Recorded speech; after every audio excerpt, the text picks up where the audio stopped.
So, video games in 2025. I wanted to do this video because honestly, I think there's a lot of negativeness about video games, respectfully and rightfully so. But I feel like there's a disconnect between hardcore PC or even hardcore console players still that maybe stuck with to one platform or with one platform. Like I get it with funds and everything, but I kind of want to do this video maybe to help those trying to find the best deal with gaming. And I feel like in today's day and age, it's really not defined by PC, console. It really depends on your taste in games, what you're looking for with games, how many games you be wanting to play, you know. If you're only playing 4 to 5 games or something for like a year or two straight, just those games, then yeah, one platform is going to be perfect for you. But hopefully by the end of this video, I'll convince the rest of you gamers to see that maybe having a console and a PC or all three or even a Switch could benefit you. I feel like now is probably the best time to get into games, whether it be one platform or if you're on all platforms. I think the ecosystems are set up to help us play in a more efficient, cheaper way right now. As much as there are some shady going on, it's like you can't deny that every company has some flaws, but I guess that's my sentiment too. As a biased Xbox player, I wanted to make a video kind of not shitting on Xbox and their plans because I think they're just adapting. I'm sure PlayStation and all of them will follow suit with this whole exclusive thing, but anyway, let's get into the video. I just want to show what each platform does and what you can do to spend your money most efficient on each console and PC and all that, because people think it's expensive for gaming, and sure it is, but I still think from what I've been playing PC, Xbox, and PlayStation since PlayStation 1 really back in the day, off and on all three. But yeah, I just wanted to share what all the experiences are about for those that are only stuck with one and on the fence about getting others or whatever. Just making a video to bring gamers together, maybe have different opinions on different platforms, because I think sentiments are getting kind of wonky. Even facts about the PlayStation are out there kind of weird. Like, I think it's a great console, but anyway, let's dive into it.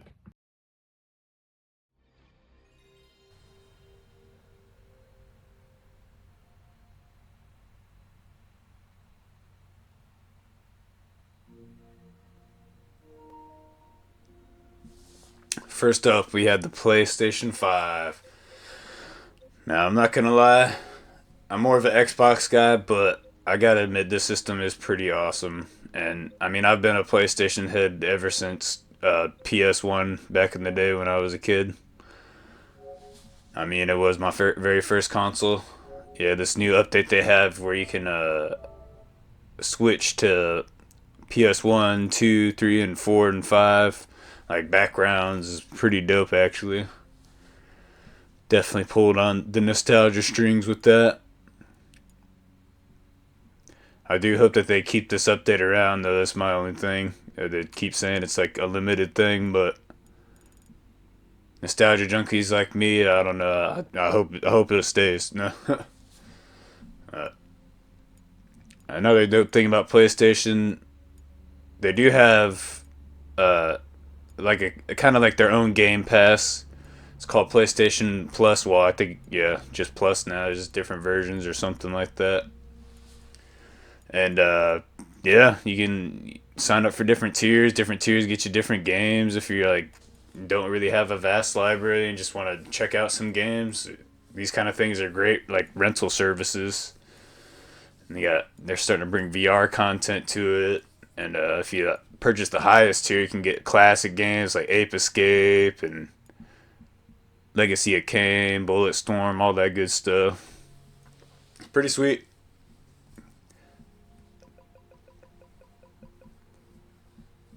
Another dope setup that PlayStation has is the Your Collection section.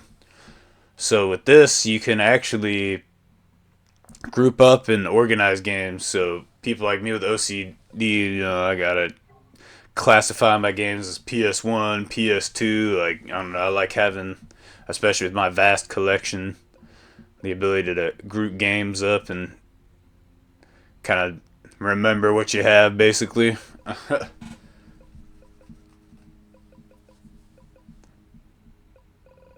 And then PlayStation also has this setup with PlayStation Plus where you do get free games every month, but as long as you're subscribed, which is kind of alright, but I don't like the fact that you have to keep subscribing for those, so I don't usually get them. The exclusives, they usually have some pretty cool things, like with game help to kind of like show you different things. I don't know, it hasn't been like super helpful, but kind of neat, I guess. I just like the fact that they add trophies to like older games. I do like the trophy setup, and I like the way the layout's just pretty decent in general. I mean, feels next gen. Got your section where it tells you the most games you played and all that good stuff. It is pretty cool. And then you have, of course, a section where you can like record gameplay and all that. My very first YouTube video, I used a USB stick and I just did stuff for Astrobot.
Another cool thing they've been adding upon since the release of the system. Well, I mean, I've had it since the second year, so I'm not sure what the OG layout was, but yeah, they did a revamp kind of recently where you can like mess around with these tiles and have your storage and show your friends more and all that. I'd say it's definitely better than it was before.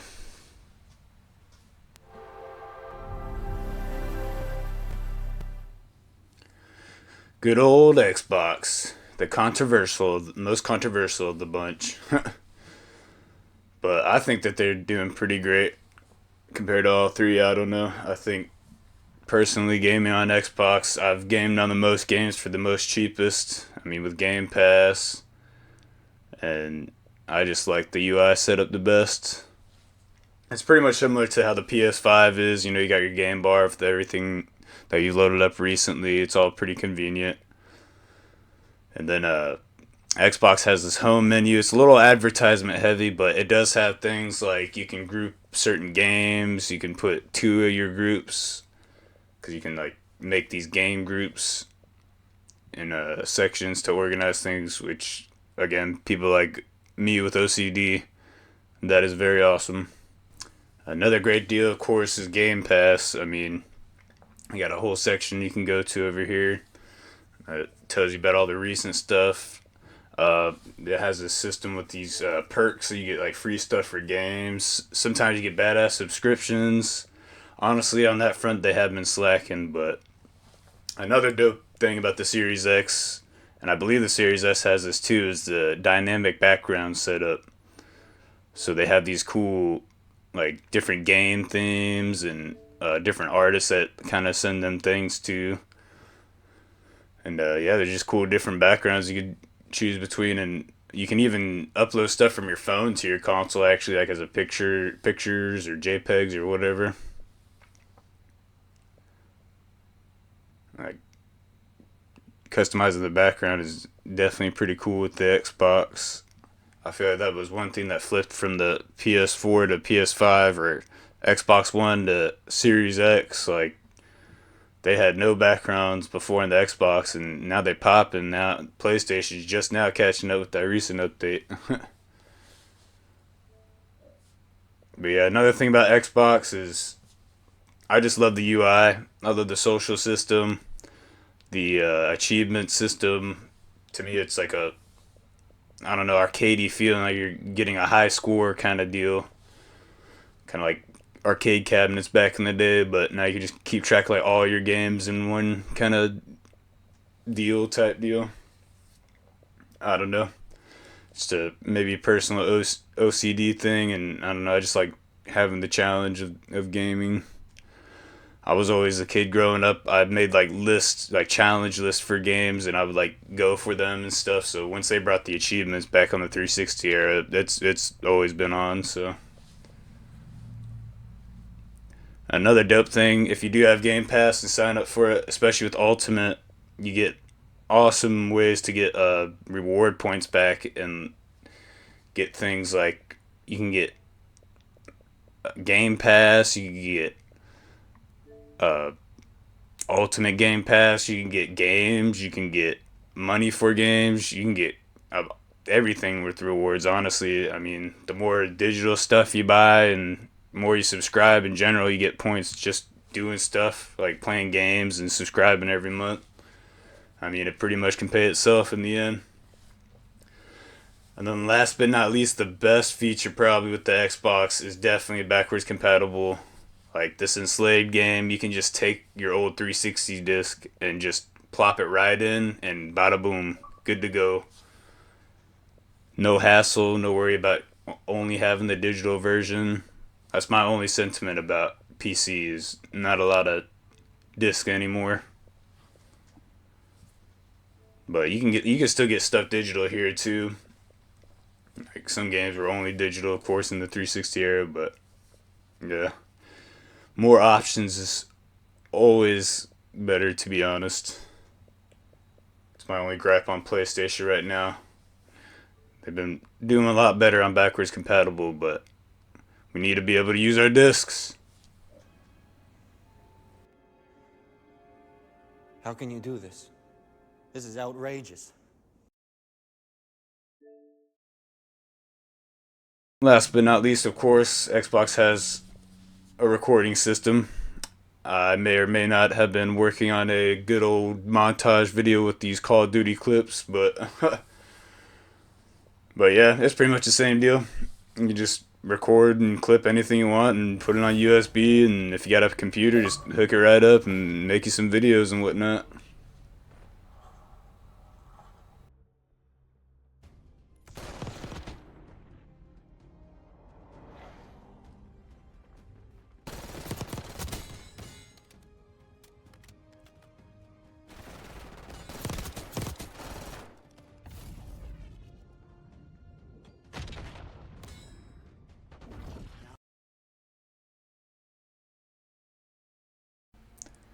And last but not least, we have the Mac Daddy of gaming, PC. Yeah, I can admit that PC is probably the best to play on, though it can get pretty pricey, but they do have ways to make it pretty cheap on you, even though you're buying a bunch of PC parts, like a lot of sales, deals. You got Epic Game Store here. It gets shit on a lot, but I mean, honestly, you don't get as many free games without a subscription from anywhere else. So, I mean, a free game a week, hell yeah. They do get kind of basic with the store, you know. I mean, it would be nice to see some more improvements. The library's pretty basic, but I mean, it gets you what you need. I mean, your games are all right there. Achievement system could use some revamping. It's kind of ass. It's just like trying to be like the Xbox, but not. I think that's my personal gripe. Could use a big update there, and for just easier access to mods. Honestly, the way certain companies do. And that's the dope thing about PC is the multiple platforms you can kind of choose from. Like I think everyone pretty much knows Steam here. It is the goated platform of all of them on the PC. To be honest, that's where you can get Counter Strike and Team Fortress, all that good stuff. It's got a decent little social menu. You can like kind of check out what your buddies are up to, what they've been earning on games, and even games they bought. If you want to like match up with them, play some co-op or multiplayer shit with them. It does have a pretty cool setup, and the more stuff you buy from the store, you can like set up your profile. Got some neat stuff going on. Got a good mod communities within games. Got good deals. Shameless plug for Beyond Citadel here. It's a pretty dope new Doom-like shooter. But yeah, they also have like bundles for games like this. If they have sequels and whatnot, you can get them pretty cheap. Good old Xbox. Yeah, this app gets some shit for kind of good reasons. They kind of been updating stuff, but it runs decent at least. And I mean, it's still got it's your access to Game Pass, and like they added Diablo just now recently, the first one. I'm probably gonna end up checking that out. Maybe even stream it. We'll have to see. But yeah, it's pretty decent. I mean, I like the achievement system still. I like how it connects with your Xbox if you're playing something on the Xbox or PC, or if you buy whatever on PC or Xbox. Usually you get that version. I will say they could do a better job of maybe making more titles be able to be like that. The what is it? Play Anywhere program is what it's called. Yeah, like it's kind of sucky that only certain games do that, but it's still pretty legit. Another platform to check out on PC is GOG, the makers of the Witcher series, actually, and Cyberpunk and all that. Yeah, CD Projekt Red runs this site. It's pretty dope. It's pretty much what the title entitles, GOG, good old games. It's like mostly classic games. They'll have deals, and they really try to work on with other companies on getting like licenses, preserving rights to old games, getting it on their stores. So it's a W store if you're nostalgia junkie like me. Does have a system that I wish would be a little more better or cooperate better, I guess you could say, where you can connect like all your game accounts from Xbox, PlayStation, even Steam. Like you're supposed to be able to connect like all your stuff through GOG, but yeah, this GOG Galaxy setup hasn't really been the best, I'll admit, but they're still legit. But yeah, another dope thing about PC in general, I just want to show off real quick, is how you can just make music and download any kind of app and video apps, make videos. You can do a lot more with a PC, admittedly, than just a console.